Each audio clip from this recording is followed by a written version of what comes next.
Hola, muy buenas tardes, ¿cómo están todos ustedes? Mi nombre es Fernando Manilla, director general del Expro Humanito. Buenas tardes. Uno de los propósitos de nuestro corporativo jurídico es hacer llegar el conocimiento, y en su caso las herramientas, a todas las personas que lo requieran. En el Expro creemos firmemente en el derecho y el conocimiento como herramientas para realizar un cambio social. Hoy estamos de manteles largos. Vamos a hablar del Business Intelligence y Customer Intelligence como una forma de mejorar los negocios a través de los datos procesables de cualquier negocio para averiguar qué ha sucedido y después explorar por qué ocurrió, haciendo énfasis en la importancia de proteger esos datos.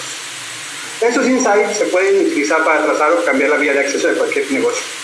Esto es muy importante porque cuando se comprende este propósito, se vuelve sencillo identificar los factores de cualquier negocio que esté levantándolo o deteniéndolo. El propósito de este gran evento es reconocer el significado e importancia de estas metodologías, sus aspectos tecnológicos, económicos y jurídicos. Descubrir en qué se diferencian, por qué es necesario implementarlas y por qué es necesaria la protección de esos datos será compromiso de esta videoconferencia. Bienvenidos a este gran evento. Por la dinámica de la misma, les solicito a todos nuestros panelistas tengamos los micrófonos apagados y en cuanto se dé la intervención o quieran participar, basta con que levanten la mano para que se les pueda dar el uso de la palabra. Ahora bien, le comparto el micrófono a mi gran amigo Francisco Hernández. Por favor, Francisco, los micrófonos son tuyos. Bienvenidos.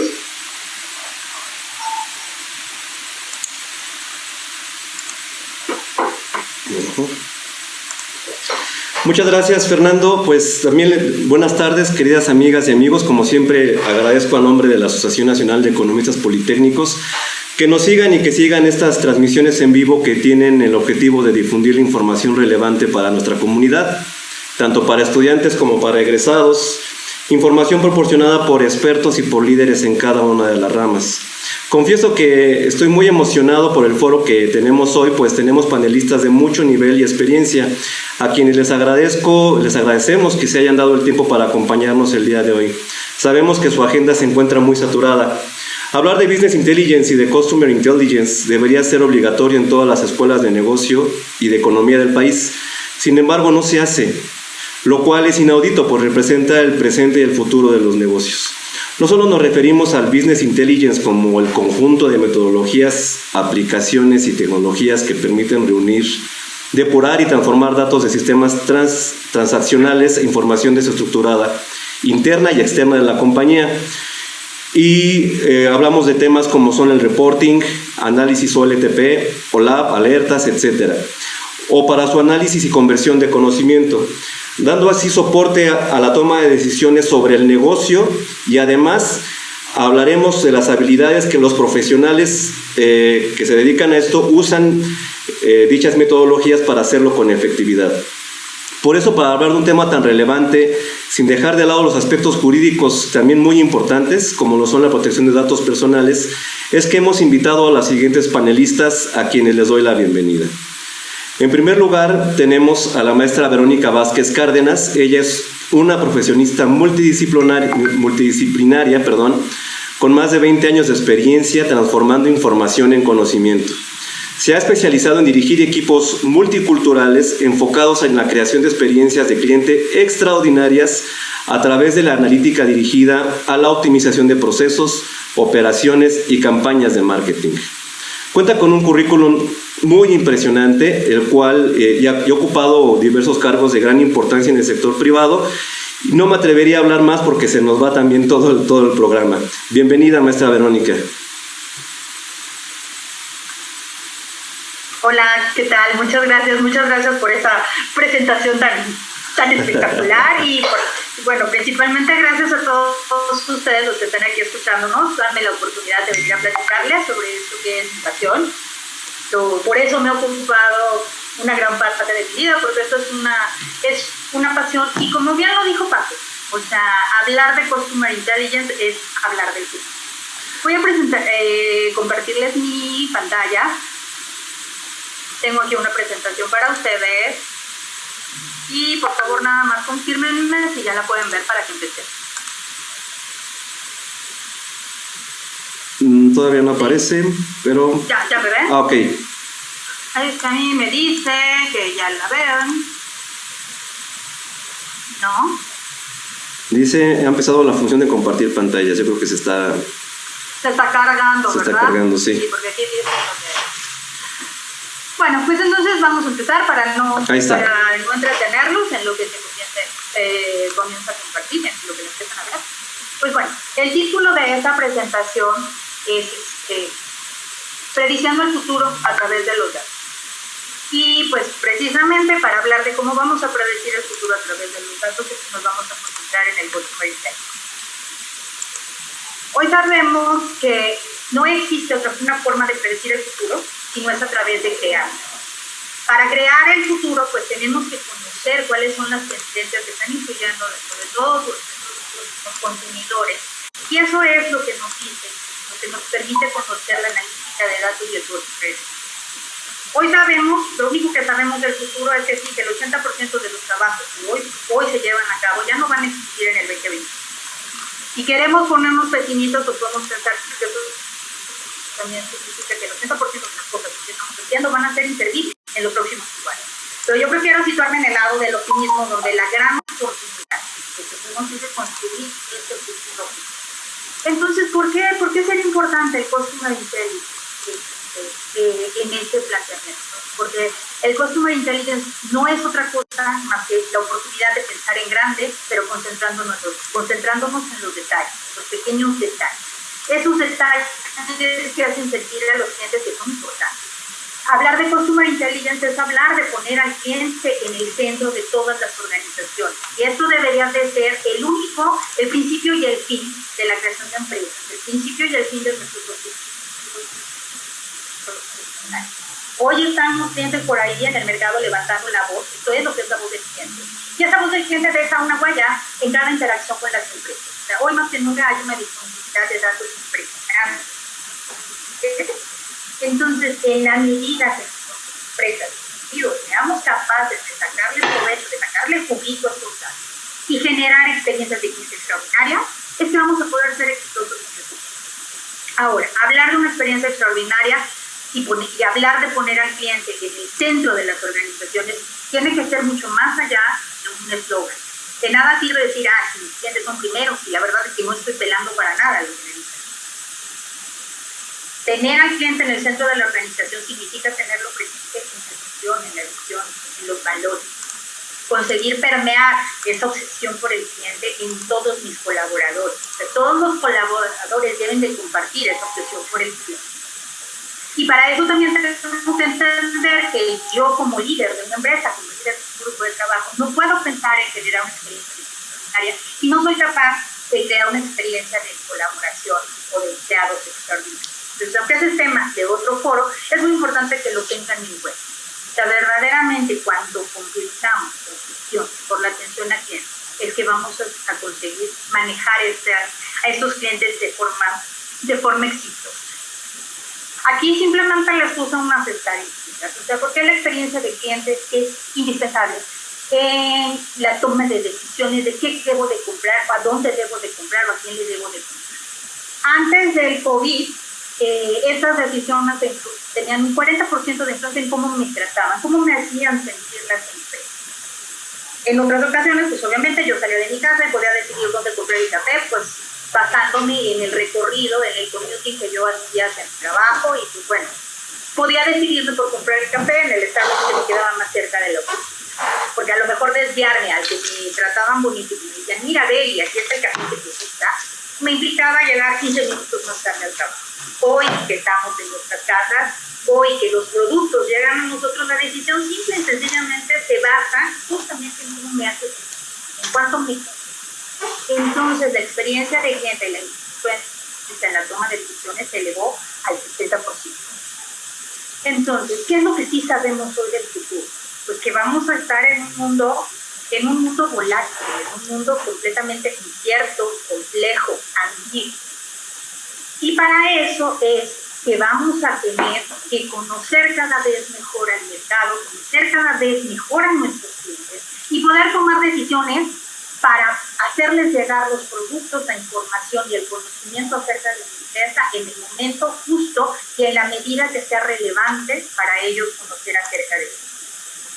Para poder influenciar en ese futuro, pues debemos de desarrollar una visión de 360 grados. Debemos de ser capaces de ver todas las dimensiones que influyen en las decisiones de los usuarios y para eso debemos de lograr maestría en el manejo de estos tres aspectos.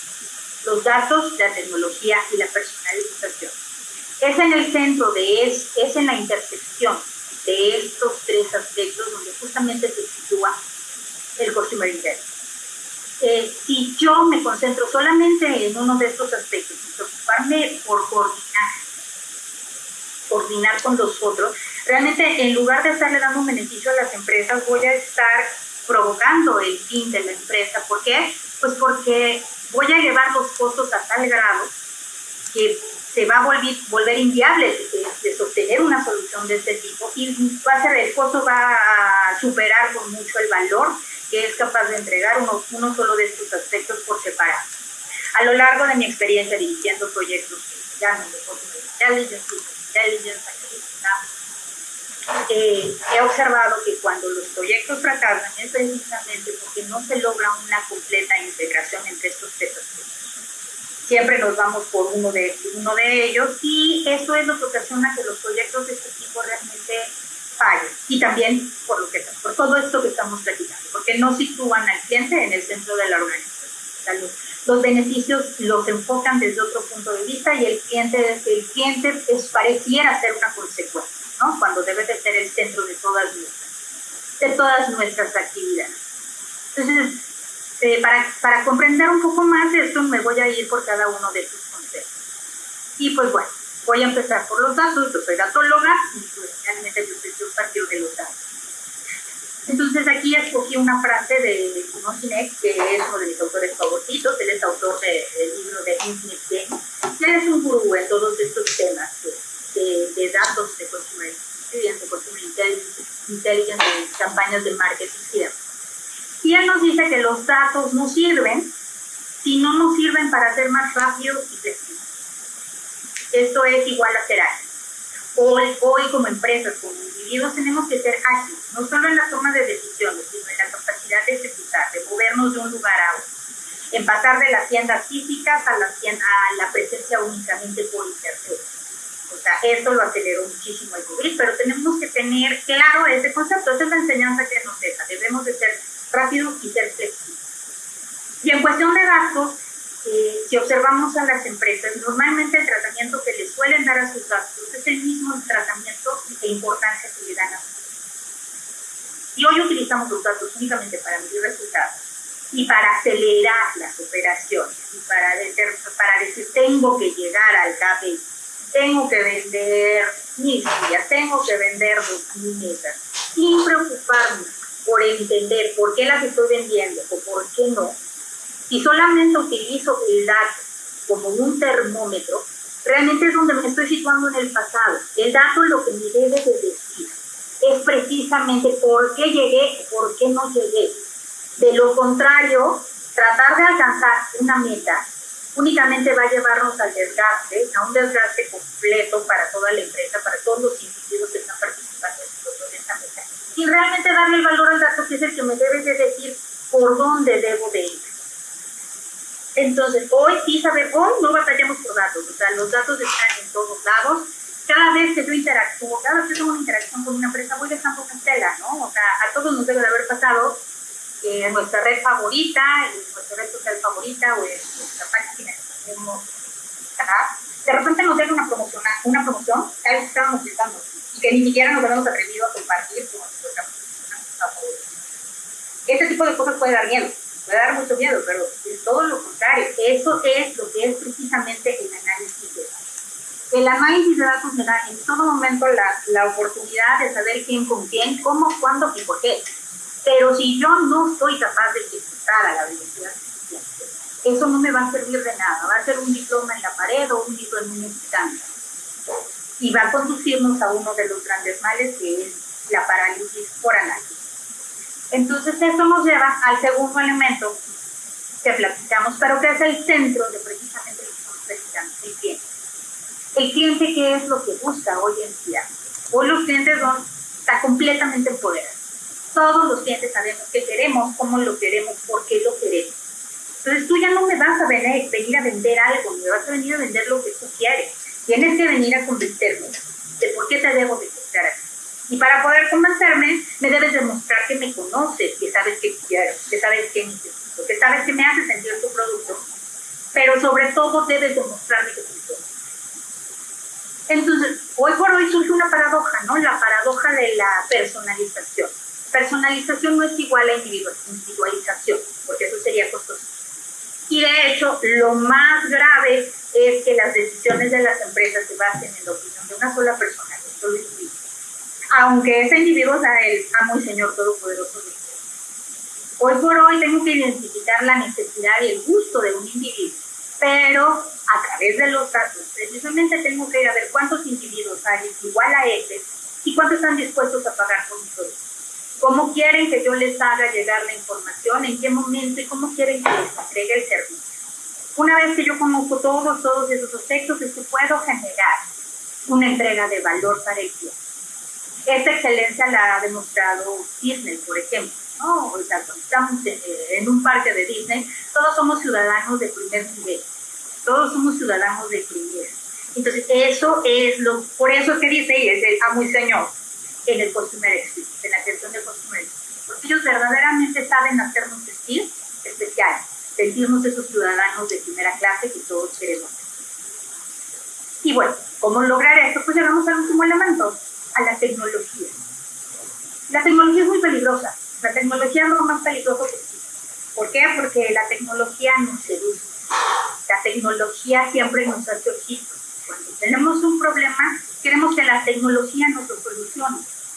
Sin embargo, la tecnología nunca va a ser la solución de nada. Es indispensable, es necesaria. O sea, no podemos analizar grandes volúmenes de datos si no tenemos una tecnología muy poderosa. No podemos hacer llegar ofertas, comunicaciones trascendentes en tiempo real si no tengo una tecnología muy avanzada que me permita comunicarme con los clientes en el lugar, momento que ellos necesitan. Sin embargo, debemos de tener en cuenta esto que les digo. La tecnología solo es una habilidad. Es como automedicar, ¿no? O sea, si nos aplicamos un mejoralito porque nos duele la fiebre, o nos tomamos una aspirina porque nos duele la cabeza, porque nos subió la temperatura, pues probablemente vamos a estar afectándonos mucho más que en la enfermedad.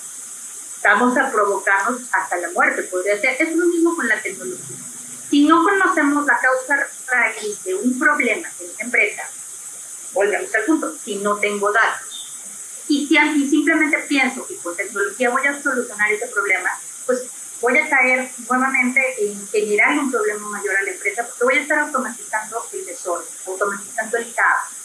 Es como darle una pistola a un niño para matar una mosca. Entonces tenemos que tener en cuenta que si bien la tecnología es indispensable, es solo una herramienta.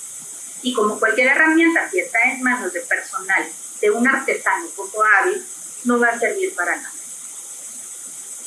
Entonces, bueno, volvemos al tema donde iniciamos. ¿Vamos a predecir el futuro? No. No vamos a predecir el futuro ni con datos ni con nada, a menos que tengamos una bolita de cristal. Pero sí podemos participar en la creación de ese futuro. Si hoy entendemos que en 5 años vamos a estar en un mundo completamente diferente, sí, vámonos a entender las tendencias, vámonos a escuchar a nuestros clientes, vamos a construir productos, servicios y sobre todo experiencias relevantes para cada uno de ellos. Ese es el Customer Intelligence y bueno, para mí es mi profesión, pero como también lo dijo Paco antes, muchas de las habilidades que desarrollamos para hacer Customer Intelligence son habilidades que en todas las profesiones van a ser requeridas en el futuro. Les agradezco mucho la oportunidad, soy Verónica Vázquez y pues espero que hayan seguido conmigo hasta el final. Muchas gracias. Muchas gracias, Vero. Okay. Muchas gracias, Vero. Muy interesante. Yo ahí recuerdo de las clases de economía en las que se nos decía que lo que no se mide no se puede controlar y lo que no se puede controlar no se puede mejorar. Yo creo que es uno de los principios básicos de nuestra carrera, en especial cuando ves temas referentes a las empresas, a los negocios. Y al respecto hay se acaba de publicar por la empresa Kantar, el Consumer Insights, que nos habla sobre las tendencias de consumo. Y precisamente esto que estamos viviendo nosotros ahorita en cuanto a la pandemia y en cuanto a qué efectos tuvo sobre los negocios y sobre las empresas, yo creo que, como tú acabas de decir hace un momento, muchos de los comportamientos se pudieron haber predicho desde el inicio, cuando se estaba viendo lo de la cuarentena. Si muchas empresas y negocios hubieran tenido el Business Intelligence, hubieran podido salvar su negocio, porque de hecho muchas de las empresas cambiaron su línea de negocio a todo lo que tiene que ver con Internet, todo lo que tiene que ver en punto de entrega, Mercado Libre, etcétera, etcétera. Y de la misma manera es muy complicado para las empresas que no cuentan con la tecnología darse cuenta de por dónde está, como se dice coloquialmente, saltando la liebre, ¿no? Entonces, vamos a pasar al siguiente panelista, pero te pedimos que te quedes aquí con nosotros porque al último vamos a hacer la ronda de preguntas. Ok, voy a dar ahora sí la presentación de una persona que también nos honra con su presencia el día de hoy. Es el doctor Salvador Cruzaque. Él es licenciado en Economía por la Universidad Panamericana y es doctor en Ciencias Financieras por el Instituto Tecnológico de Estudios Superiores de Monterrey. Labora desde hace 10 años como profesor investigador de tiempo completo en la sección de posgrado e investigación, CEPI, de la Escuela Superior de Economía del Instituto Politécnico Nacional, nuestra alma mater. Es miembro desde 2010 del Sistema Nacional de Investigadores, donde actualmente ostenta el nivel 2, y además es fundador de la especialidad de Administración de Riesgos Financieros en nuestra alma mater.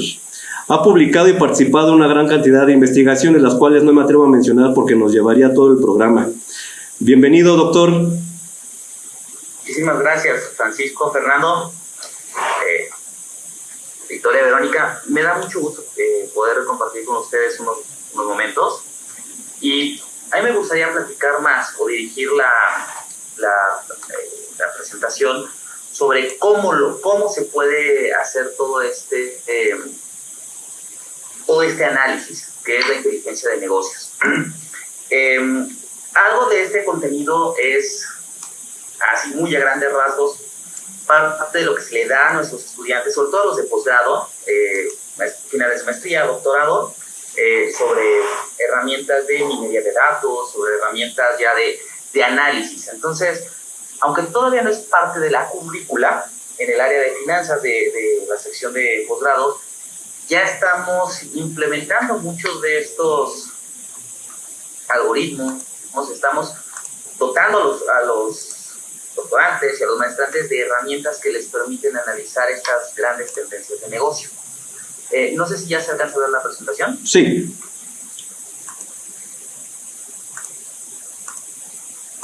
Sí, se ve perfecto. Perfecto. Bueno, entonces, lo primero que se platica en estos casos es que los datos son un recurso de la empresa. Es decir, y no estoy hablando nada más de empresas grandes. Una empresa pequeña o mediana puede implementarlo manteniendo un registro Y un registro puede ser algo tan simple desde un Excel e ir viendo cuándo me compran, qué me compran y en qué montos. No necesitas un sistema gigantesco para poder aterrizarlo. De hecho, usualmente a los estudiantes les enseñamos a revisar minería de datos y algoritmos de optimización, etcétera, con R, con Python, que son plataformas libres, y las bases de datos, pues, algunas veces son las de juguete que vienen en el programa y otras son bases de datos públicas a las que vamos accediendo. Entonces, lo más importante que tienen que saber, y no solamente los estudiantes, sino todas las personas que quieren entrar y utilizar esta herramienta, es que los datos son un recurso, no son producto administrativo, no son parte de una burocracia. Los datos al final son dinero, son flujo de información que es posible monetizar. Nada más hay que buscar la manera de encajar las diferentes partes de los datos para comprender a tu cliente. Y es mezclar datos de la empresa con los datos de allá afuera, porque las empresas son sistemas complejos y requieren entender datos locales y los datos del exterior. Una definición de inteligencia del mercado es el conocimiento de la empresa mediante el flujo de información. ¿Qué quiere decir esto? Tenemos que ver a la empresa como un ente que tiene partes interesadas, empresas, proveedores, intermediarios, otros competidores. Es decir, hay partes interesadas en el ambiente de negocios que generan información. Alguna de esta información es pública, otra no tanto. La investigación de mercado es, bueno, ya son tus clientes, el público, en fin. Y también hay un ambiente. Este ambiente puede ser económico. No es lo mismo estar enfrentando una recesión que un mercado pujante, tecnológico, demográfico. Las grandes tendencias demográficas también van impulsando o contrayendo ciertos negocios. Ejemplo claro,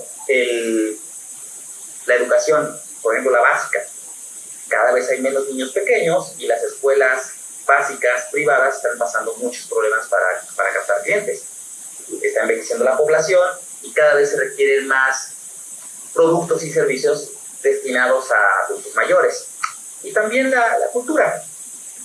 Es decir, la inteligencia de mercado se centra en el análisis de las características del mercado, de la industria, del entorno macro, y busca darle beneficios al cliente. Todo esto a través de un plan de negocio, de diferenciar tu producto, sin, como lo dijo mi colega, sin caer en el sobreprecio, es decir, una diferenciación para un nicho especial. Puede ser el producto, puede ser la forma de entrega, puede ser incluso el ambiente en el que se entrega. Entonces tiene que haber un diferenciador. Y la inteligencia de negocio te permite saber qué es lo que estás haciendo.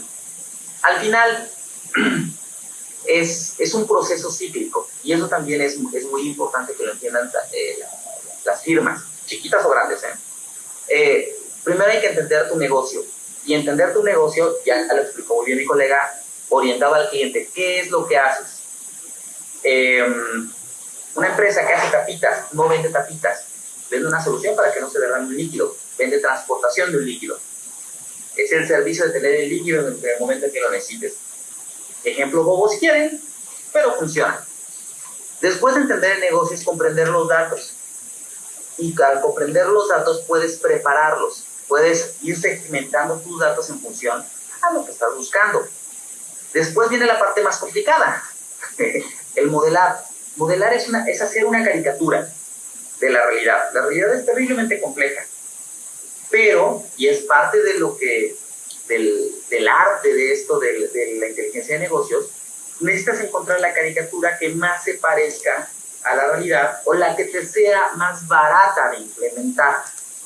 Entonces, este modelado implica conocer primero el problema, segundo, conocer los datos y su disponibilidad, y tercero, saber qué es lo que estás analizando. Y una vez que tienes un modelo, hay que contrastarlo contra la realidad, evaluarlo. Y una vez que decides que tu modelo supera alguna métrica, y eso lo decide tanto la empresa como el analista, entonces, ya que se tiene esa evaluación, se puede implementar alguna medida, al final lo que se busca es un proceso de optimización. Y una vez que se implementa esta medida, entonces se puede acceder al siguiente punto, que es, bueno, mi negocio cambió porque yo implementé una nueva medida, ahora déjame ver cómo es este nuevo negocio y vamos de nuevo. ¿Ah? ¿Cuál es esta aproximación? Bueno, lo primero es, fíjate cómo es el estándar de la industria. Y lo que se busca, y lo que siempre se debe buscar, es adaptar la metodología al negocio. Es decir, no hay una sola técnica o un solo conjunto de técnicas que aplique a todos los negocios. Cada cual es distinto, por el ramo, por el tamaño o incluso por el momento que está enfrentando. Y esta implementación de la inteligencia de negocio tiene que ser un proceso dentro de la empresa, un proceso completo y que debe de formar parte de la cultura de la organización. No es solamente una implementación. El clásico ejemplo es el SAP. Es una medida, es una herramienta muy poderosa, pero para algunas empresas se vuelve pesada porque llevan una especie de contabilidad paralela con el SAP y un análisis de negocio paralelo con el SAP, se vuelve burocrático. Hay otras empresas que lo integran como parte de su negocio diario y les provee de mucha información. Lo mismo pasa no solo con SAP, con PeopleSoft, con muchos ERPs que necesitan ser implementados en función a lo que necesite esa empresa. Y aquí, bueno, lo que decíamos de analizar los datos, y es parte de las herramientas con las que se dota a nuestros estudiantes. Los enseñamos a analizar valores extremos, a conocer si la muestra es estable o no, y a hacer una segmentación de esos datos. La idea es que sean capaces de identificar patrones. Es un sistema complejo. No puedo acercarme nada más desde un punto de vista de pasa a pas, entonces ve, porque los negocios no son así de directos, de simples, sino es un mecanismo complejo en el que puedo darme una idea de cómo se está comportando, pero no a la perfección. Y la idea es que la solución que se provee a la firma tiene que ser escalable. Puedo irme desde la parte macro a granularizar, a analizar cada uno de los pequeños segmentos de la firma, y las herramientas de la inteligencia de negocios te permiten hacerlo. Y después, bueno, para confiar o para ver qué tan efectiva es parte de la evaluación, en estas curvas de las matrices de confusión, las curvas ROC. Ahora, ¿qué herramientas son? Bueno, algunas se ven técnicas, estadística bayesiana, diferencial, estadística espacial, la distancia sí pesa, modelos estructurales, variable latente, big data, ciencia de datos. Son herramientas básicamente estadísticas y computacionales. Entonces, ¿de qué estamos hablando? Bueno, de la minería de datos, sí, de herramientas de cómputo. En algunos casos se requerirá supercómputo, bueno, ya cuando es una empresa gigantesca. Herramientas de aprendizaje profundo o de aprendizaje de máquina. Aquí estamos hablando, podría ser a través de redes, a través de lógica difusa, a través de analizar la propia red y a través del análisis de la red obtener datos, por ejemplo, los precios de los competidores, por ejemplo, lo que se dice de nuestro producto. Pasa una broma, pero se puede analizar los tweets y a través de esos tweets conocer el estado de ánimo de un grupo de personas. Y esto pasa también por un tema de lógica difusa, es decir, ir categorizando en función a que cumpla o no con un cierto grupo de aspectos. Y bueno, ya esta es la parte, el herramental técnico. Después irlo aterrizando con economía y finanzas, que es el clásico análisis econométrico, los riesgos, análisis técnico y los métodos heurísticos. Es decir, la inteligencia de negocio es una implementación de varias áreas del saber a grandes rasgos, y aquí a lo mejor me arriesgo a generalizar. Son aplicaciones de matemáticas, de economía y de cómputo, que es el uso de las ciencias duras para conocer a los clientes y para generar flujo de efectivo. ¿Cómo? Esa es una pregunta bien interesante. Bueno,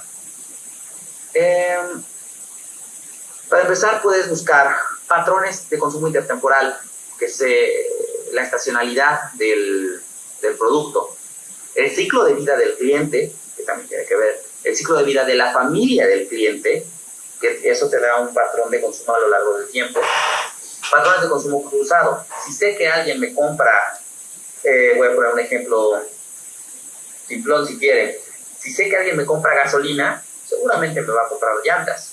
Si sé que me compra llantas, seguramente me va a comprar amortiguadores.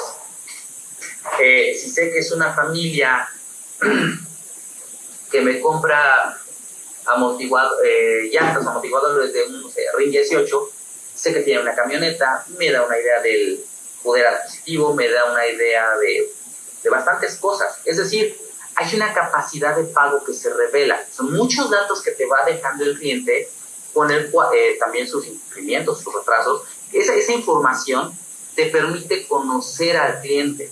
Y es por eso que viene un problema ético también en este manejo de datos. Tenemos la tecnología para analizar fuertemente a los individuos. De hecho, cuando se navega por red, se dejan rastros en las cookies. Cuando se está en redes sociales, cuando se compra, las tarjetas de crédito son una fuente inagotable de recursos, de información. Entonces, ahora viene la pregunta, ¿hasta dónde es lícito para la firma el analizar ciertos patrones de conducta? Porque al final, detrás de todo algoritmo, hay una persona. Y los algoritmos, no sé si sea la palabra correcta, pero heredan la manera de pensar de la persona que está detrás. Entonces, viene un tema bien delicado del trato de estos datos y de los resultados que te van a dar. Aquí vienen más temas del estilo, por ejemplo, la estacionalidad y la rotación de los productos, el ciclo económico.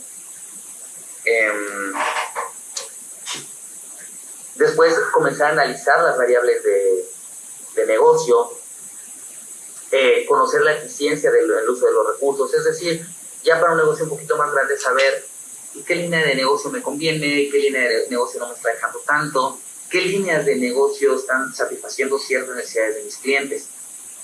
Y a partir de esto, saber si se requiere o segmentar un poquito más, o bien si mis clientes aceptarían a cambio de un menor precio, o si puedo generar un nuevo nicho, a cambio de ese menor precio, un producto más estandarizado. Es decir, es conocer.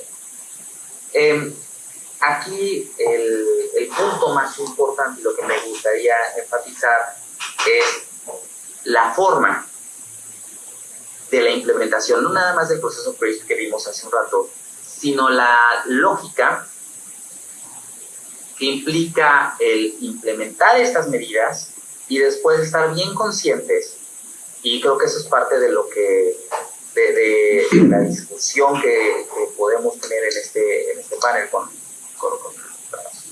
la maestra y la doctora, hasta dónde esta información que se van dejando, estas migas de pan que se van dejando, la empresa puede tomarlas, generar valor con ellas, ventas cruzadas, y hasta dónde esta clase de información, uno, el cliente estaba dispuesto a darla, y dos, hasta dónde los algoritmos no generan segmentaciones que pudieran ser socialmente comprometedoras, porque al final detrás de un algoritmo hay una persona. Entonces, estos son los puntos más delicados sobre el uso de la herramienta. La herramienta técnicamente es plausible usarla. Hay plataformas, ya sea libres, R, Python, o de pago, el SAS, el SAP, o el propio SAS, hay muchas herramientas. Incluso con un buen conocimiento de estadística, hasta con el Excel lo puedes hacer. Excel es un animalito muy plástico. El punto importante es hasta dónde la visión de las personas permea sobre ese uso de las herramientas. Y bueno, creo que es como para empezar la discusión. Muchísimas gracias. Muchas gracias, doctor. La verdad es que está muy interesante y yo creo que nuestros seguidores y la comunidad de la Escuela Superior de Economía se da cuenta de que conforme más habla uno del tema, más dudas van a ir surgiendo. Hay un dicho que es información es poder, y qué importante es que los estudiantes de economía y los egresados tengan acceso a este tipo de conocimientos. Y yo estaría pensando en que deberíamos de proponerle a la directora de la Escuela Superior de Economía, la maestra Margarita, si nos está viendo, porque deberíamos de meter este tipo de temas en la currícula inicial de la licenciatura. Yo creo que es un tema muy importante que además da para, no solamente para los negocios, también para la política. Qué relevante sería, y eso seguro que lo hacen, por lo menos en campañas presidenciales, el análisis de datos para saber las tendencias políticas y qué reformas jurídicas tienen o no, o pueden tener o no la aprobación de la sociedad. Está levantando la mano la maestra Verónica. ¿Ibas a añadir algo, Vero? No, era un aplauso, perdón. Era un aplauso para el doctor, no era mano arriba. Ah, ok, perfecto. Gracias. Bueno, ahora doy la bienvenida a la doctora Verónica Alba. Ella, pues, es una amiga, colaboradora. ¿Perdón? La doctora Victoria. Ok, perdón, a la doctora Victoria Alba Lugo, que es una amiga y colaboradora de aquí del despacho Lex Pro Humanitas, y es asociada especializada en protección de datos personales. Es doctora en Derecho y Globalización por la Universidad Autónoma del Estado de Morelos, PNPC CONACYT, e imparte la Cátedra de Protección de Datos Personales en la Universidad de Anáhuac online y Legal Context for International Mexican Business en el Máster in International Management para la Universidad La Salle, así como también da cátedra de Derecho a la Información en la licenciatura de Derecho. Bienvenida, doctora. Creo que ya abrió un poquito el panorama el doctor Salvador respecto a lo que conlleva en el tratado, la forma de cómo se tratan los datos que se recaban precisamente en Business y Customer Intelligence. Bienvenida, doctora.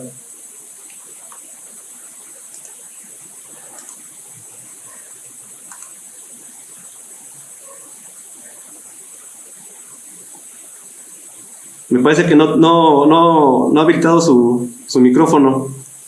Perdón, ¿me están escuchando ahora? Ahora sí, ya. Perfecto. Bueno, muchas gracias por la invitación. Me da mucho gusto compartir este panel con la maestra Verónica Vázquez, quien me ha antecedido en la palabra. Me da mucho gusto compartir estos temas tan interesantes con usted. Creo que ha aportado mucho sobre lo que los negocios necesitan y sobre el efecto pandémico y las tecnologías de la información que nos han impulsado hacia esa cuarta revolución industrial a velocidad luz. Muchas gracias también y muy honrada de compartir este espacio con el doctor Salvador Cruz Saque. Muchas gracias también al director de nuestro, Fernando Manilla, por la invitación, así también a Francisco Hernández. Para mí, la verdad, es un gusto estar aquí con ustedes. Me da mucho y es para mí muy especial cuando tengo oportunidad de interactuar con personas que no son en mi campo de acción, ¿no? Y creo que de esto se trata las tecnologías de la información, el Business Intelligence, el Data Science y la minería de datos. Todo esto es algo que yo siempre les insisto en cualquier foro que tengo oportunidad de participar, que los abogados, aunque no lo crean, no lo sabemos todo. Y si queremos subirnos a ese tren de la tecnología, tenemos que aprender a colaborar interdisciplinariamente, intersectorialmente y transversalmente, porque los negocios lo exigen el día de hoy. La globalización, el proceso de economía que se está viviendo, la reconfiguración de nuestras actividades a través de mecanismos no presenciales y remotos, y la seguridad y la protección de los datos personales, así también como la prestación de un servicio de calidad que va a proteger a su consumidor, es algo que tiene que estar dentro de la mesa de cualquier negocio que se impulse en la cuarta revolución industrial, por lo cual mi participación se enfocará al marco normativo y a la digitalización que tienen que tener también las actividades jurídicas en la protección y en la relevancia que tienen toda la aplicación tecnológica y la minería de datos, así como la inteligencia artificial. Aquí tienen mis datos y les agradezco mucho por estar con nosotros el día de hoy. No puedo dejar de mencionar que esta participación se la dedico con especial énfasis a todos aquellos que están sufriendo y están superando la pandemia, así también aquellos que por desgracia no se encuentran más entre nosotros. Así que agradezco mucho que este espacio también sea dentro de los métodos de protección, como es el aislamiento social, pero eso no quiere decir que no tenemos que seguir con nuestras actividades, que no podemos continuar compartiendo, aprendiendo y difundiendo la necesidad de que todas estas nuevas tecnologías nos ayuden a superar no únicamente esta crisis pandémica, sino todas las crisis que puedan existir en el futuro. Ya lo dijo el doctor Salvador, ya lo dijo la maestra Verónica, cuando se quieren buscar soluciones, pues sí, tráete una tecnología nueva. Pero si esa tecnología no está enfocada en todos los marcos que ya deben de existir y que por ser un medio digital no quiere decir que debemos de perder nuestros derechos o debemos de cumplir con las regulaciones que en forma presencial ya existen. Yo les hago una pregunta a los que nos escuchan. Cuando alguien toca el timbre en su casa, ¿abren inmediatamente? Yo pienso que no, ¿verdad? Y les preguntaría, ¿y cuando les mandan el correo electrónico del príncipe de África que los acaba de heredar, por qué abrimos ese link? Curiosamente, el ser humano tiene esa percepción de la curiosidad. Todos somos curiosos desde que somos niños, ¿no? Pero no somos igualmente precavidos o juiciosos al momento de implementar tecnologías de la información, tanto en el interior de nuestras empresas como de nuestra vida práctica.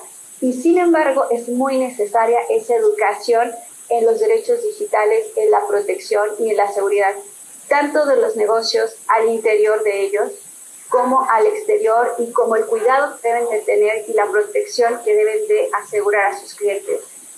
Como hoy iba a compartir el espacio con economistas, y pues no somos muy conocidos los abogados por saber de números, pues aquí me preparé con algunos. Es muy importante conocer y saber que los usuarios de Internet en México en menos de 2 décadas han subido de forma exponencial. Yo les preguntaría si piensan en un niño que la pandemia está tomando clases en línea. Ustedes les platican que veían sus libros de la SEP con su libro que llevaban a la escuela cargando desde su casa, y les preguntan si lo quieren descargar en una tableta. ¿Ustedes qué creen que van a hacer? ¿Un libro de papel que yo voy a cargar?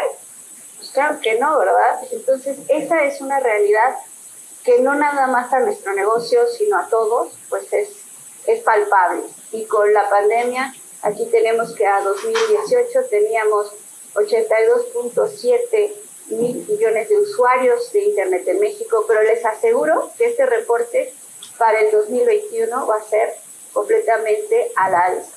En todos los sectores, en todos los rubros, la forma de hacer digital todas las actividades es una mecánica que ha crecido en México, no solamente derivado de la pandemia, pero sí va a tener un fuerte énfasis derivado de ella.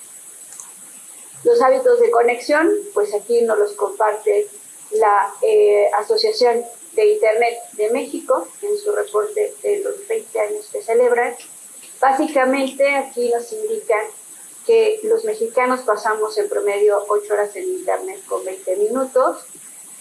¿Para qué usamos el Internet? Pues bueno, ahí hay muchos datos muy interesantes que nos van a dejar saber que en definitiva cualquier negocio que queramos hacer crecer, que queramos compartir o que queramos alcanzar, pues tiene una fuerte oportunidad a través del desarrollo en la era digital.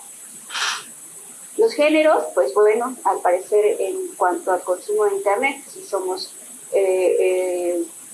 parejos, digamos, tenemos 51% de hombres contra 49% de mujeres. El mayor consumidor de Internet en México se encuentra entre los 18 y los 34 años de edad. Y vamos a ver que las regiones del país, sabemos que existen muchísimas regiones que no tienen acceso a Internet, mas sin embargo vamos a ver que los servicios se encuentran a disposición en casi todo el territorio nacional. Por lo cual, el tener una estrategia digital en cualquier negocio, pues, no lo digo yo, lo dice la Asociación de Internet en México, es un negocio que tiene muchas vísperas y que tiene mucho alcance y puede alcanzar a todo el mercado. Las actividades en línea, las redes sociales, creo que no es ninguna novedad para ninguno de los que estamos aquí, pero sí es muy importante conocer que esta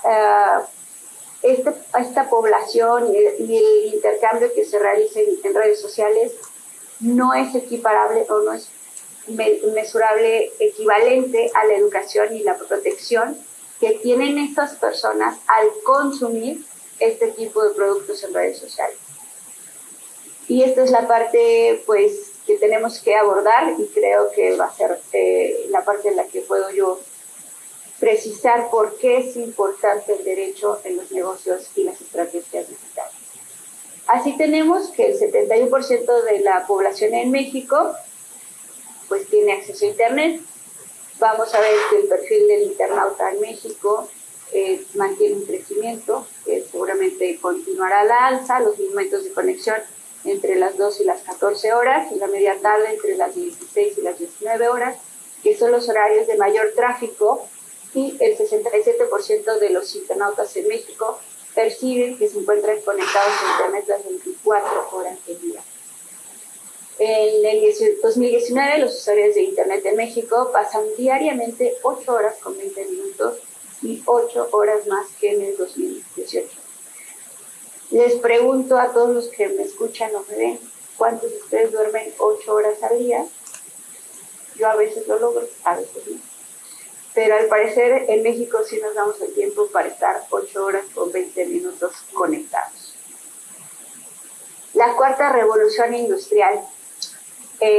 Para la comisión de los delitos como pornografía infantil, fraude, extorsión, falsificación, robo de información, alteración de la información, espionaje, secuestro, amenazas, entre otras, los delincuentes se valen de las nuevas tecnologías como los dispositivos móviles de comunicación, la tecnología en los celulares, las tabletas, las computadoras y el Internet.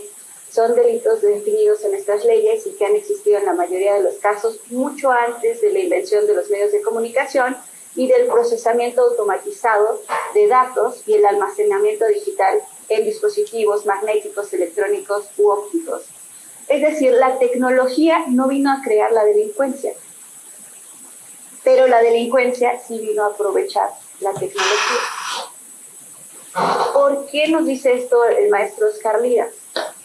Pues bueno, sabemos que hoy podemos estar siendo víctimas de cualquiera de estos delitos, aún teniendo nuestra cartera resguardada junto a nosotros.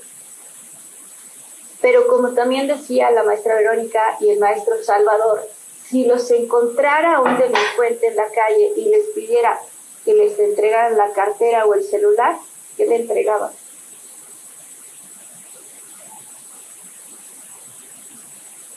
Y muchos dirían, pues la cartera, el celular, jamás.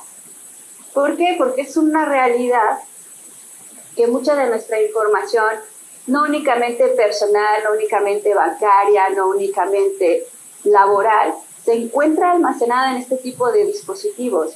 Sin embargo, no en todas las ocasiones y no siempre tenemos la debida precaución de su protección. Y este es un binomio que tenemos que entender desde la base. El primer persona que debe de proteger sus datos personales debemos de ser nosotros. Porque si yo les pidiera a cualquiera de los que me están escuchando o viendo que me dieran acceso a su teléfono celular sin clave, seguramente me dirían, no, Victoria, de ninguna manera te entrego la cartera. Mas, sin embargo, cuando vamos dejando datos ahí, que vamos a entrar al concurso para que nos herede el príncipe del Congo, nos preguntan cualquier cantidad de datos y ahí, con la esperanza de recibir esos millones, empezamos a ingresar datos de forma indiscriminada. Entonces, desde ahí empieza la cadena de crimen que se hace a través de los datos. Ya lo dijo la maestra Verónica, ya lo dijo el doctor Salvador. El día de hoy, el activo más valioso en el mundo son los datos. No es el petróleo, no son los diamantes, no son las piedras preciosas, es la información. ¿Y por qué se vuelve tan importante la información? Porque a través de ella, con unos cuantos datos de nosotros, se pueden hacer una infinidad de cosas. A la inversa, también como proveedores de servicios, necesitamos una cantidad de datos para proveer cualquier tipo de servicio. Cuando nosotros vamos al doctor, lo primero que nos preguntan es, ¿qué nos llevó ahí? ¿De acuerdo? Un doctor difícilmente nos va a poder atender si no le decimos el motivo por el cual estamos presentándonos ante él. Pues de igual forma el contador, de igual forma el abogado, de igual forma el ingeniero necesita una cantidad de datos en su haber para poder dar o proveer ese servicio. Sin embargo, ese proveedor de servicios también está dentro de ese binomio de la protección de datos. Porque el hecho de que recabe esos datos de su cliente para poder informarle, para poder comunicarlo, para poder contactarlo, no quiere decir que porque yo tenga el teléfono de la maestra Verónica o tenga el teléfono del doctor Salvador, puedo hacer una publicación en Facebook y poner sus datos telefónicos. Porque esos datos me fueron proporcionados a mí con el fin específico de participar con ustedes el día de hoy. Y esa es la misma mecánica que se sigue en los mecanismos normativos para la protección y el procesamiento de datos, porque sabemos perfectamente que en México toda esta comisión de delitos se genera alrededor de entre 200 días posteriores a que el propio usuario se da cuenta de que fue víctima de un delito. Así de importante es que el derecho fije sus objetivos en la protección de este tratamiento masivo de datos. Y voy a abordar un poco más el tema que nos comentó el doctor Salvador más adelante. Y muchos se preguntan, ¿y nuestra Constitución ya habla de sus derechos? Pues no me lo van a creer, pero sí, y desde hace varios años. El artículo 6 de la Carta Magna nos habla que el derecho a la información va a estar garantizado por el Estado. No podremos hablar de un mercado digitalizado si no tenemos un acceso a este mecanismo. No podemos hablar de la era digital si no tenemos Internet. Pero este tercer elemento es la base para poder cerrar este ciclo. Tenemos que tener todo un regulamiento, una regulación y toda una reglamentación para que este entorno virtual provea las mismas seguridades que provee un espacio físico. Es decir, si nosotros celebramos un contrato con un cliente, difícilmente dejaremos ese contrato firmado en el escritorio de atención primaria de cualquier negocio del que estemos hablando. No vamos a dejar ese contrato firmado ahí, en el mostrador. Por lo cual, tenemos que proveer exactamente esos mismos mecanismos de seguridad cuando hablamos del entorno digital. Y vamos a ir viendo por qué es tan importante. Porque desde la Constitución nos dice que toda persona tiene derecho al libre acceso a su información, a una información oportuna, que puede buscar, que puede recibir, pero también nos habla que el Estado va a garantizar el derecho a estas tecnologías de la información, de la comunicación, de los servicios de radiodifusión de telecomunicación, incluido la banda ancha y el Internet. Algunos me dirán que miento, porque me dirán no hay banda ancha en todo México, pero yo les estoy leyendo el artículo 6º de la Constitución y tenemos que tomar en cuenta que aun cuando del derecho no se puede esperar la acelerada transformación que tienen los mecanismos de la tecnología, no quiere decir que el derecho tiene que aspirar a prever mucho más allá el desarrollo tecnológico. Y la información que se refiere a la vida privada y a los datos personales también tiene que ser protegida en los términos y con las excepciones que fijen las leyes.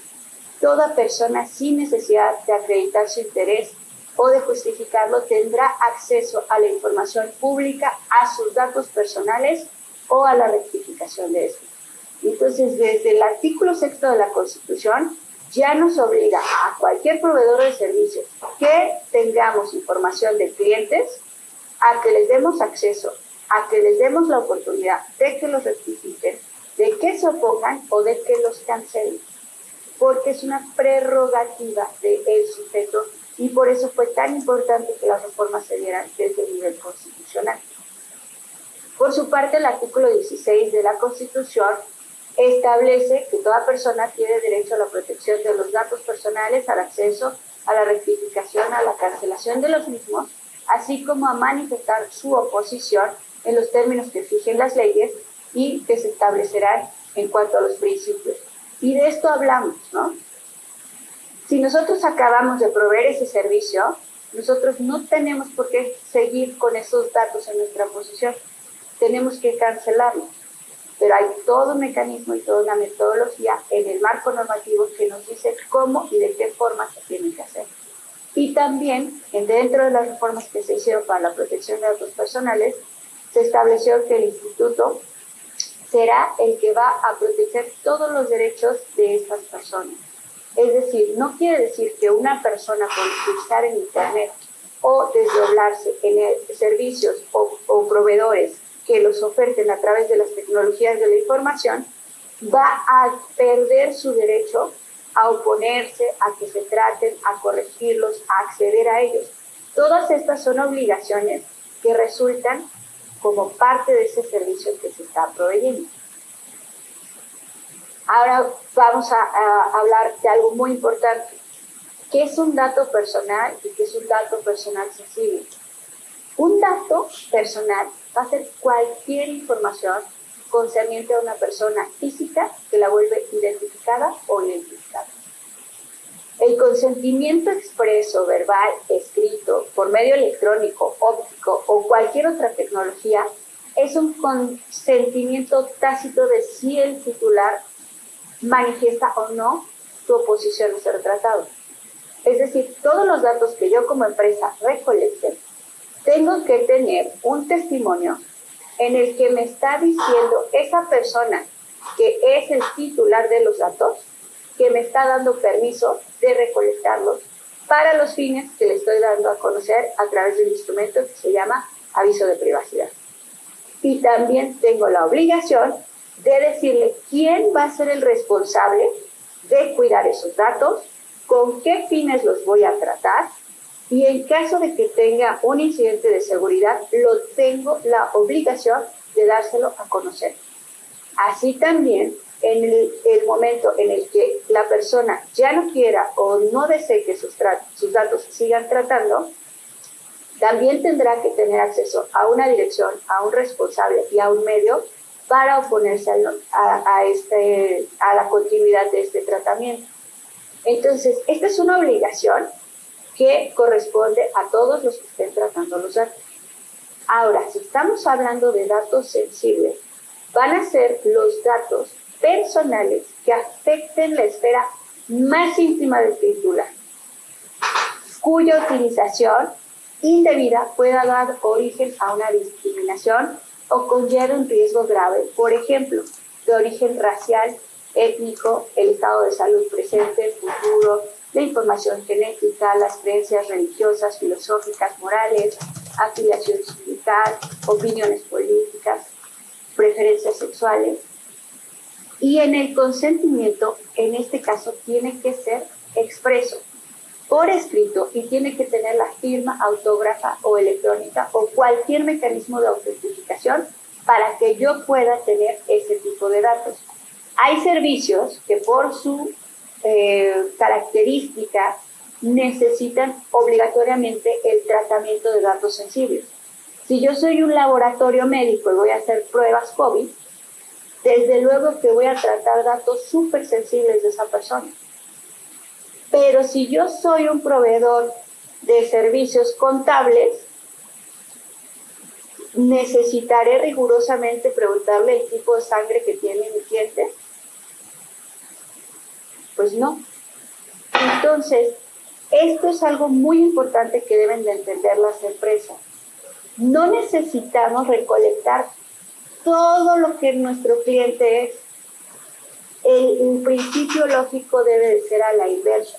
Tenemos que pensar qué datos en realidad necesito conocer de mi cliente, porque el tratamiento en materia de seguridad que se le tiene que dar a un dato personal no va a ser equiparable al dato personal sensible. No, las sanciones no van a ser equivalentes si hacemos un mal uso de un dato personal que si hacemos un mal uso de un dato personal sensible. Si tenemos una fuga de información o si tenemos un incidente de seguridad. Entonces, este tipo de datos se tienen que saber tratar y se tienen que saber identificar dentro de la valía que puede aportar al negocio o a la empresa y también conocer su debido tratamiento.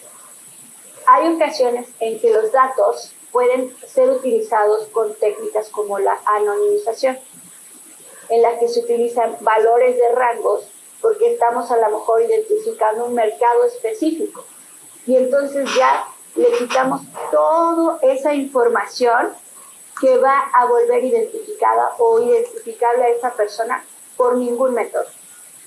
Vamos a hacer preguntas abiertas como ejemplos. Queremos vender helado. ¿Me puedes decir qué edad tienes?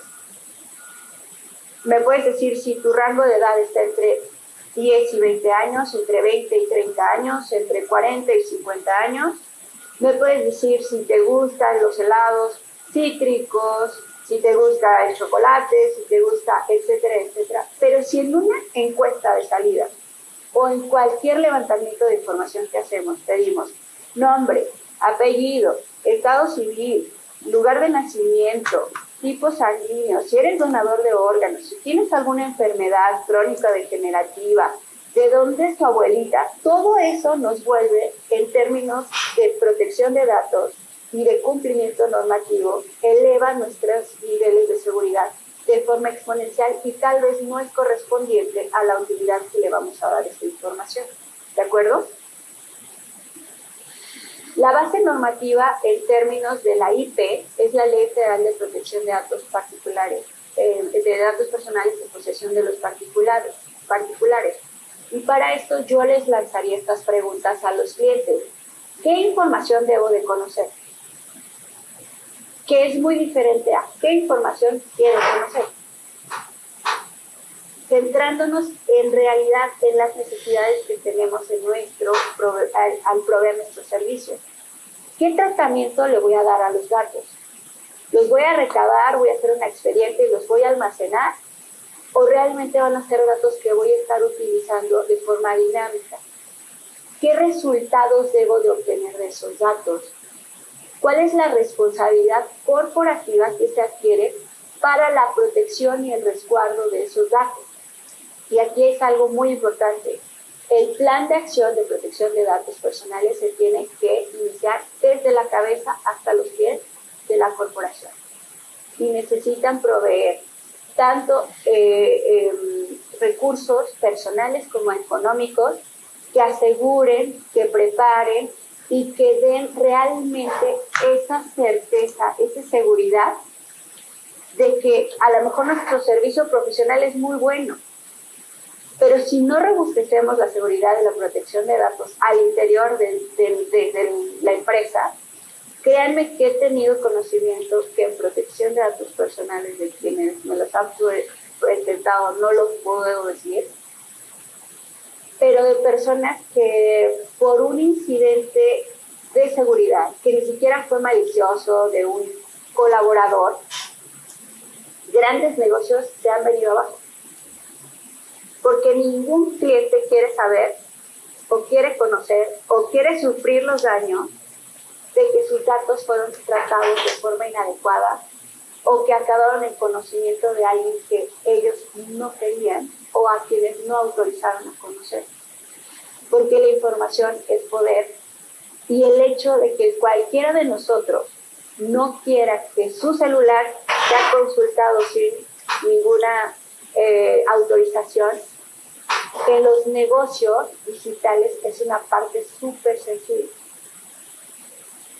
que de forma bien tratada, con mecanismos bien implementados, robustece muchísimo a cualquier negocio, porque eso le va a dar la garantía a nuestro cliente de que él va a estar seguro, de que sus datos van a estar tratados de forma adecuada, que él sabe a quién dirigirse, y en caso de que exista algún problema, él va a ser el primero en enterarse. Y esta es una responsabilidad que tiene que empezar desde la corporación en la que se prestan los mismos.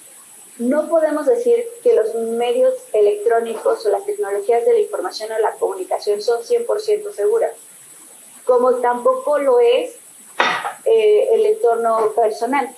Nada es 100% seguro. Existen riesgos tanto en los medios digitales como en los medios personales, pero sí da muchísima confianza a cualquier consumidor el hecho de que se esté haciendo ese tratamiento adecuado y de que se sienta considerado, que haya esa comunicación y que existen esos mecanismos de implementación para su protección. La ley está dividida en 11 partes fundamentales.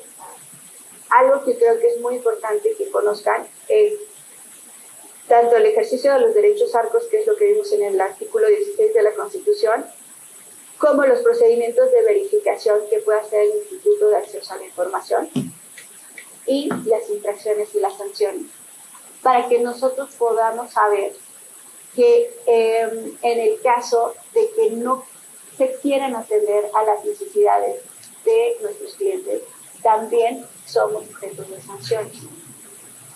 Y no quiero abundar mucho en esta parte porque te diría todo el tiempo, pero mi intención aquí es darles a conocer que existe esta legislación, que existe esta normativa y que tiene que cumplirse. Y que también es importante que se conozca por todas las medios disciplinares y las distintas especialidades que manejan el tratamiento de datos. Porque muchas veces ellos pueden hacer o pueden recurrir a recursos, pero si no conocen la parte normativa, pueden hacer riesgos o pueden crear riesgos dentro de las corporaciones, no de forma dolosa o maliciosa, sino simplemente por el desconocimiento normativo que exista. También en nuestro país, el año pasado, entró al convenio 108 Plus para la protección de los datos personales, que son directivas de nivel europeo, que está lanzando una fuerte campaña para reglamentar la protección de datos en el mundo.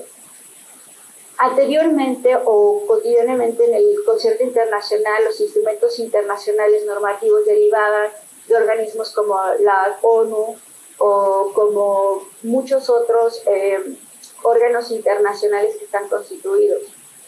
El Consejo de Europa, a través de la Unión Europea, ha creado y ha proveído al mercado internacional digital de mecanismos que son tan poderosos y tienen tanta fuerza de forma económica que te dicen: o aplicas el convenio 108 Plus para la protección de datos personales, o si no lo quieres aplicar, no te preocupes, no puedes hacer negocios conmigo.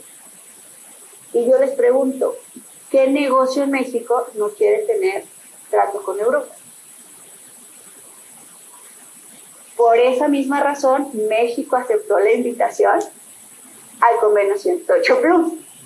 Pero les pregunto, ¿cuántos de ustedes saben y conocen a qué obligaciones nuestro país se sujetó a través del convenio 108 Plus?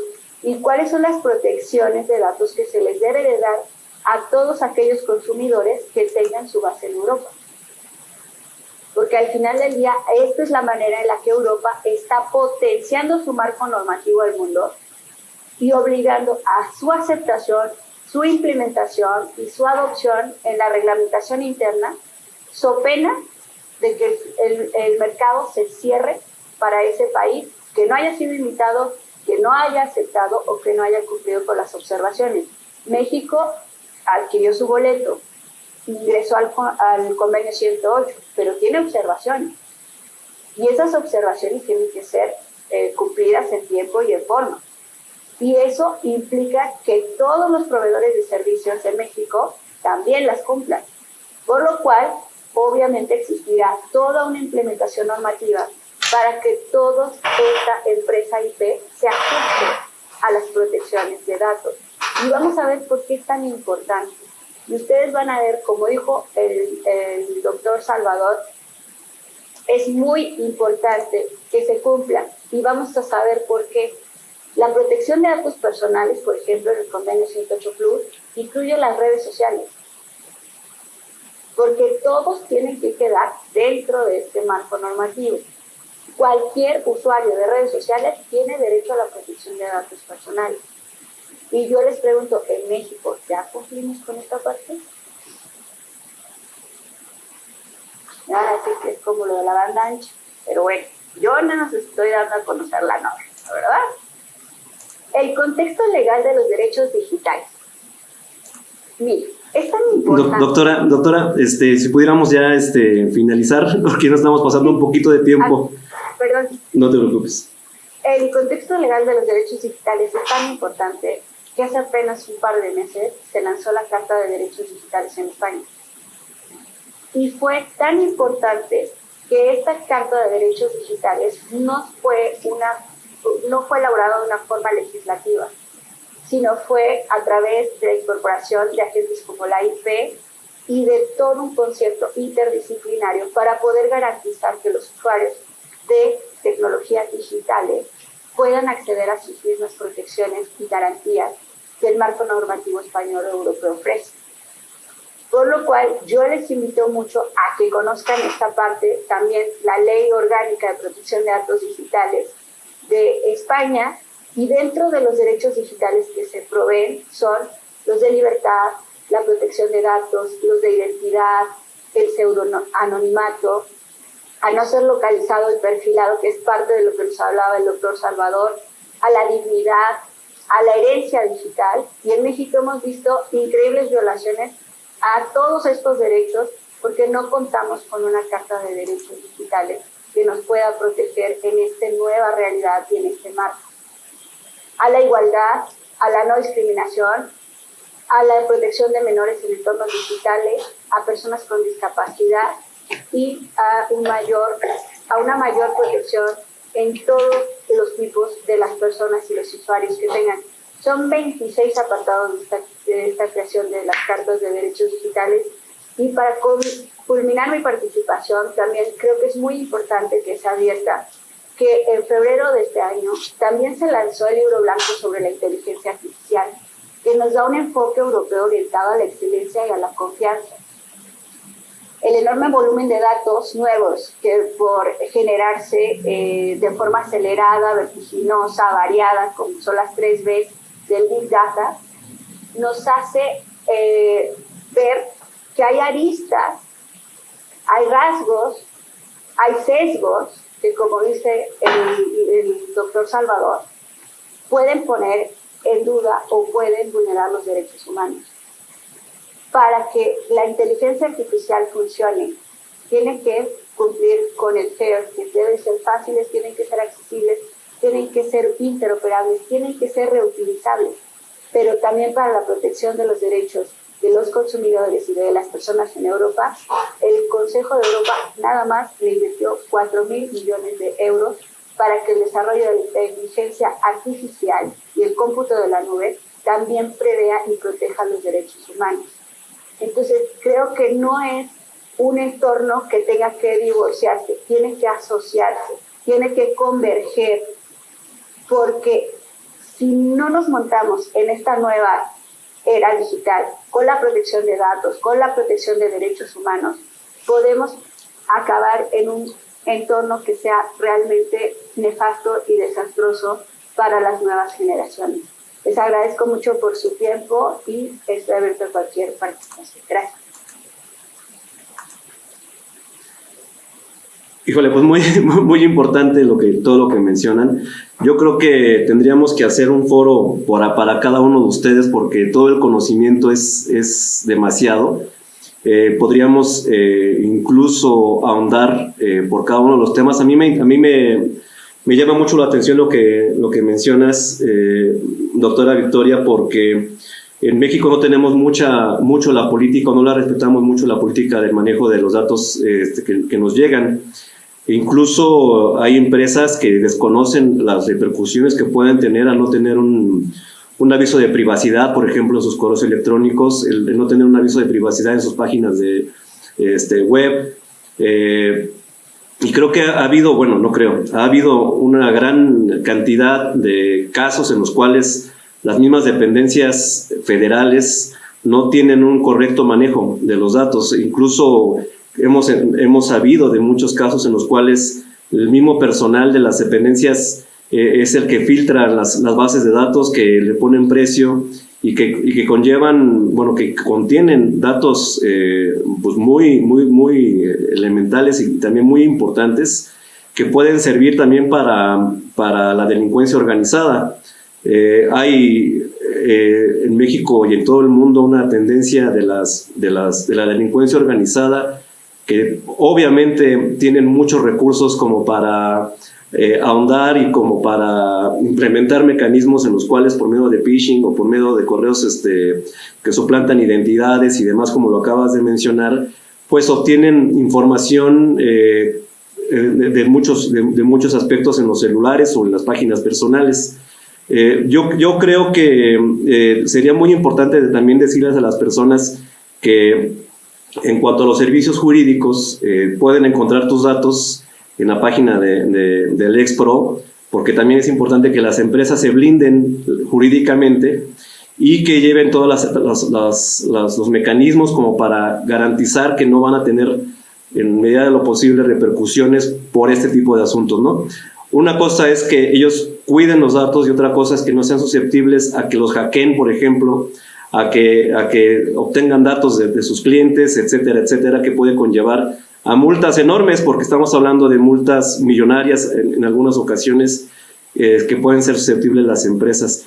Si gustan, ya para finalizar, tenemos algunas preguntas que se las vamos a hacer llegar, las vamos a pasar por correo electrónico, pero quisiera nada más ya dar 3 minutos a cada uno para que nos hagan saber sus conclusiones y con el compromiso de que posteriormente, ya en el 2021, vamos a estar localizándolos para hacer más ruedas, más mesas de diálogo.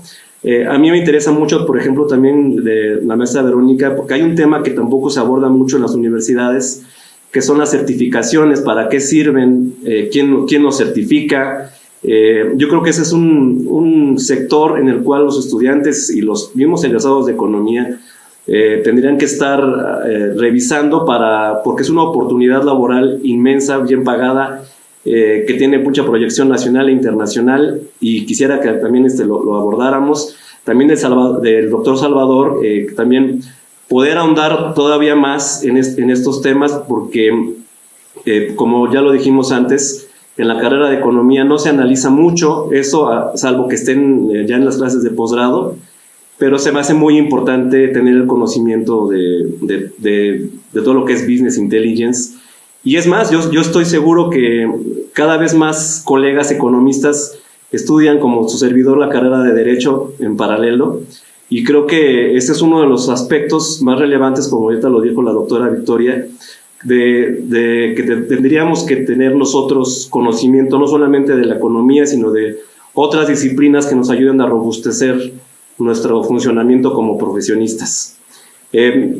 Le doy la palabra. ¿Quién dice yo? Levante la mano. La maestra Verónica, por favor, sus conclusiones. No levanté la mano, pero bueno, yo les cuento. Realmente creo que este foro es un ejemplo de lo que deberíamos estar haciendo en todo el campo. El ser multidisciplinario, el ser flexible y el ser ágil significa esto. Hoy cada vez vivimos, o sea, los que son más especializados cada vez, volvemos al punto, son los médicos. Pero nosotros, para poder atender esa especialización, necesitamos hacer un proceso. Ya no existe, o sea, de mucha risa que dijo la doctora Victoria, ¿no? Los abogados no lo sabemos todo. No. En la medida que entendamos que nadie sabemos todo, que la mejor decisión es la que se toma en un grupo de personas, que el consenso siempre será el mejor método para elegir algo, esa es la medida que vamos a ser exitosos. O sea, creo que eso es lo que nos demanda con todos los tiempos, o sea, ser multidisciplinarios, aprender todo el tiempo. Los mejores líderes son los que están aprendiendo constantemente. Tenemos que leer, tenemos que interesarnos en temas que no tienen nada a ver con el orden de nuestras posiciones. Y a veces viendo una caricatura, a veces viendo una serie de Netflix es donde nos llega la orquídea susurrante, ¿no? La pepita de oro, que es la que nos trae el secreto para manejar nuestros negocios, para manejar nuestra vida. Y eso sería muy importante. Nunca dejemos de aprender. ¿Qué pasó? ¿No estoy transmitiendo en vivo? ¿Te puedo llamar al rato? Hablar con personas con Vale, conocimientos distintos al nuestro. Y nunca dejemos de interesarnos en el punto de vista de los otros. Esa sería para mí la conclusión. Muchas gracias de verdad por la oportunidad. Gracias. Sí, doctor Salvador.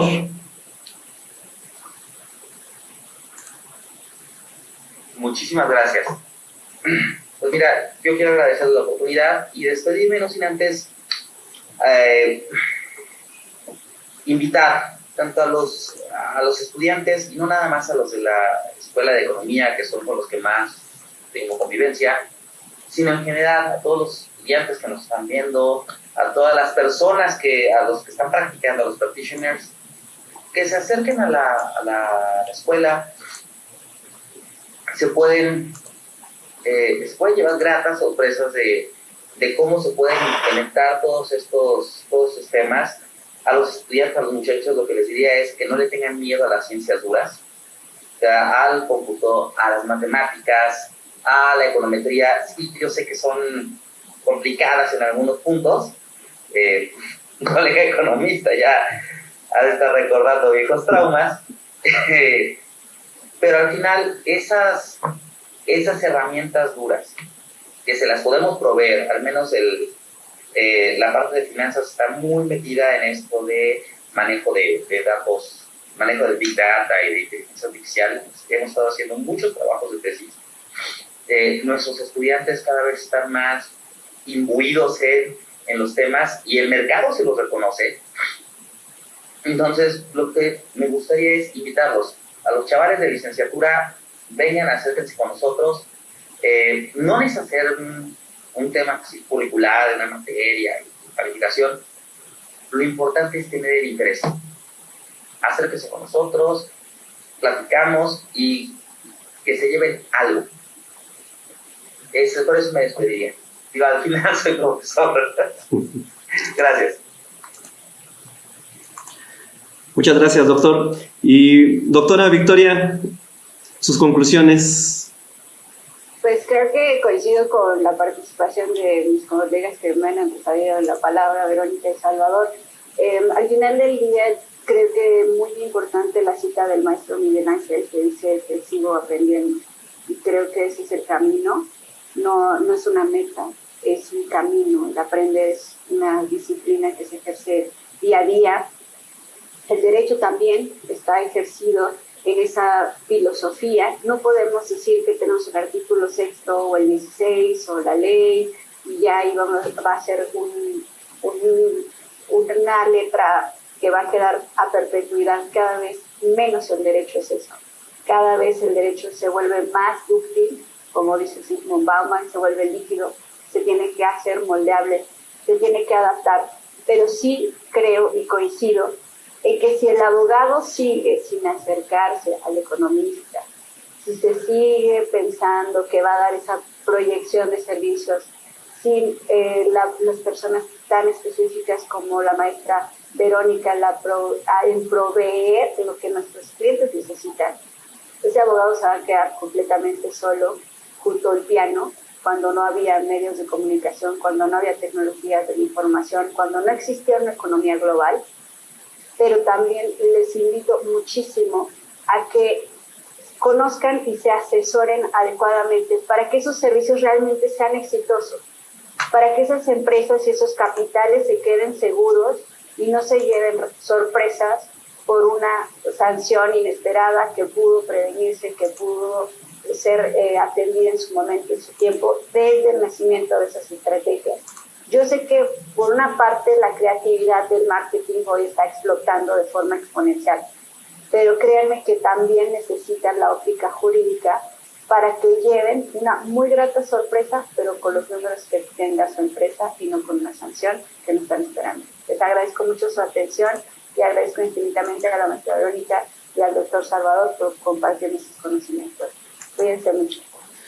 Yo creo que mi conclusión sería en todo aspecto que el business intelligence, el consumer intelligence y todo lo que llevamos a cabo ahorita en esta mesa, incluyendo lo de la protección de datos personales, son inversiones, no son gastos. Las ventajas pueden ser enormes. Si lo vemos desde el punto de vista de la economía, pues las ventajas pueden ser el tener una mayor participación en el mercado y obviamente crecer. Pero por el otro lado, de la parte jurídica, las repercusiones pueden ser muchas y muy graves. Como lo mencioné hace un momento, el mal tratamiento de la información, el no cuidarse, el no asegurar en la parte tecnológica y en la parte jurídica ese aspecto podría conllevar a catastróficas situaciones en las cuales hasta la empresa pueda cerrar o incluso podría ser cárcel. Tendríamos que abordar más el tema y nada más agradecerles a ustedes su participación. Sabemos que su agenda es muy apretada y ya nada más le paso el micrófono a mi amigo Fernando para que ya cierre el foro. Oiga, muchísimas gracias, de verdad ahí me queda una sabor de satisfacción muy grande de poder compartir con ustedes este espacio y poder transmitir toda esta comunicación para las personas que nos están viendo y entre nosotros, ¿no? El lenguaje que existe entre los economistas y los abogados no es muy diferente, bueno, ha sido diferente, pero cada vez es más estrecho. Nos obliga la tecnología, nos obligan todos estos cambios a poder trabajar en conjunto, ¿no?